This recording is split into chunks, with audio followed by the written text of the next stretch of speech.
Токтогул атындагы номер 1 мектеп гимназиясынын жаш мугалимдер мектеби.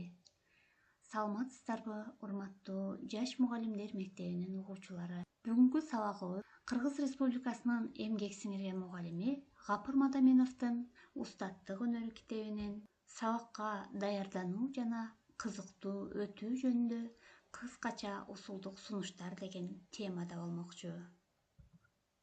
Жакшы бир сабакка чыгармачыл мугалим көп күндөр жылдап даярданат.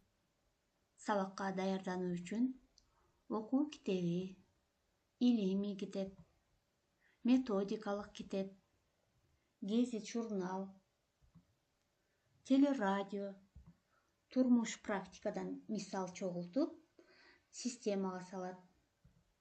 Бүгүнкү күн, келечек, актуалдуу проблема менен байланыштырып билим берет. Ар бир сабактын тема, билим баалуулугун таап, ошону окуучуларга жеткирет. Сабакка даярданууда теманы анализдөөгө өзгөчө маани берет. Теманын негизги бөлүгү окуучулар түшүнүшү, өздөштүрүүсү кыйын болгон бөлүгү. Экинчи, 4-4 даражалуу бөлүгү. Окуучулар өздөрү окуса, түшүнө ала турган бөлүгү. 2-3 жолу кайталап, доскага жазып, чийип, анализ, синтез кылып айтпаса, билбей турган бөлүгүн таап, жеткирүү керек. Окуучулар билүүсү керек болгон бөлүгүн, эстеп калуусу, жасай билүүсү, айтып көрсөтө турган бөлүгү, кийинки билим алуусу, турмушта керек болуучу бөлүгү жана башкаларды бөлүп белгилеп айтып, эскертип кетүү, көрсөтүү зарыл.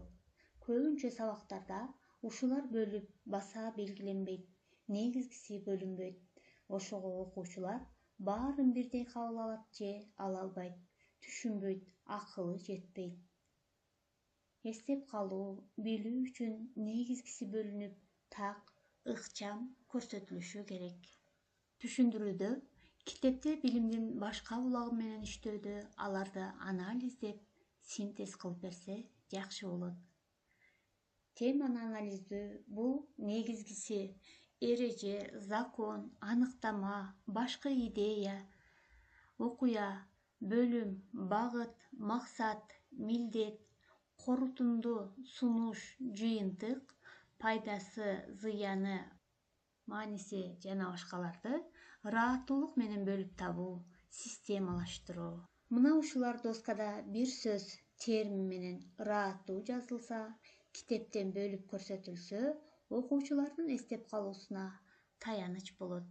Тема, схема, сүрөт, диаграмма жана башка формасында доскага тартылса жакшы болот. Ажып-вок. Бул көп кырдуу, ошол үчүн тема, проблеманы ар тараптуу түшүндүрүү, айтуу, көрсөтүү керек. Айрыкча татаал түшүнүк, закон эрежени 4-5 мисал жол менен түшүндүрсө таасирлүү болуп, балдардын эсинде жакшы калат. Сабак өтүүдө, тема түшүндүрүүдө окуучуларды да көзүбүздүн оюбузда группаларга бөлүп алуу жакшы натыйжа берет. Башкача айтканда, дифференциялоо керек.